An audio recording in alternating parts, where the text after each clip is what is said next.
saya Pridi Narani dari Rombel K4 NPM 25010301125. Pada video ini, saya akan menjelaskan hasil analisis data karyawan menggunakan Microsoft Excel berdasarkan dataset Employee Survey.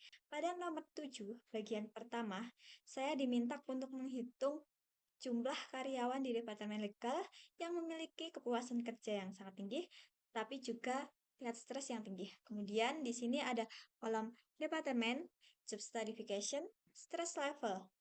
Kemudian saya menggunakan rumus sama dengan CONIF, kemudian blok kolom G, kemudian ketik legal, kemudian blok kolom W, kemudian ketik 5, kemudian blok kolom M, kemudian ketik 1. Pada W, saya mengetik 5 karena tingkat kepuasan kerja yang tinggi, dan pada M, mengetik 5 karena stres yang tinggi.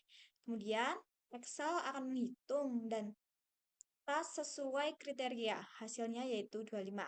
Dengan demikian, hasil menunjukkan bahwa meskipun karyawan merasa puas, mereka tetap mengalami tingkat stres yang tinggi. Kemudian, artinya, kepuasan kerja tidak selalu berarti kondisi kerja yang ringan. Pada bagian B, saya menggunakan pivot table untuk menghitung rata-rata pengalaman tertinggi dan kategori dengan rata-rata pengalaman terendah. Yang pertama, klik pivot table pada insert, kemudian blok marital status sampai experience.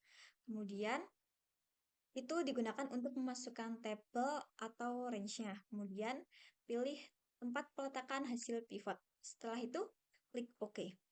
Masukkan marital status di bagian row, itu bisa di-drag, kemudian masukkan value pada experience, masukkan experience pada value, kemudian untuk menghitung rata-rata, ubah value dengan menekan tombol ke bawah, pencet value field setting, ubah menjadi average. Kemudian akan mendapatkan rata-rata pengalaman kerja tertinggi sama dengan janda dengan experience 19 tahun, dan kemudian yang terendah yaitu single dengan 5 tahun experience-nya. Kemudian status pernikahan sangat berkorelasi dengan pengalaman kerja karena biasanya status pernikahan single yang status pernikahannya single atau belum nikah itu masih berusia muda sehingga belum lama bekerja yang menyebabkan experience-nya rendah. Sedangkan status pernikahan widowed atau janda biasanya didominasi oleh orang dengan usia matang sampai sangat matang yang sudah lama bekerja dan menyebabkan experience-nya lebih tinggi, yaitu 19 tahun. Selanjutnya, soal nomor 7 bagian C. Di sini saya melakukan analisis berdasarkan variabel job level untuk menentukan job level dengan rata-rata work-life balance tertinggi dan job level dengan rata-rata physical activity hours tertinggi. Kemudian, di sini langkah-langkahnya, klik pivot table, kemudian masukkan range dari job level hingga physical act. Kemudian, pilih peletakan hasil pivot, kemudian masukkan job level pada row, masukkan WLB pada value, karena value sum, ubah dulu ke average dengan klik value, field setting, klik average, lalu masukkan juga physical act ke value, kemudian ubah sumnya menjadi average dengan klik value field setting, kemudian klik average. Kemudian WLB tertinggi mid karena karyawan di level tersebut biasanya berada di posisi yang paling seimbang antara tanggung jawab dan kontrol kerja. Job level dengan physical act tertinggi adalah junior karena lebih banyak melakukan pekerjaan operasional dan fisik langsung, sehingga aktivitas fisiknya paling tinggi. Soal nomor 7 bagian D, saya membuat grafik untuk melihat distribusi jumlah karyawan berdasarkan departemen dan job level. Langkah pertama yaitu membuat pivot table, masukkan range employee ID sampai WLB, pilih peletakan, kemudian pilih peletakannya, kemudian klik OK.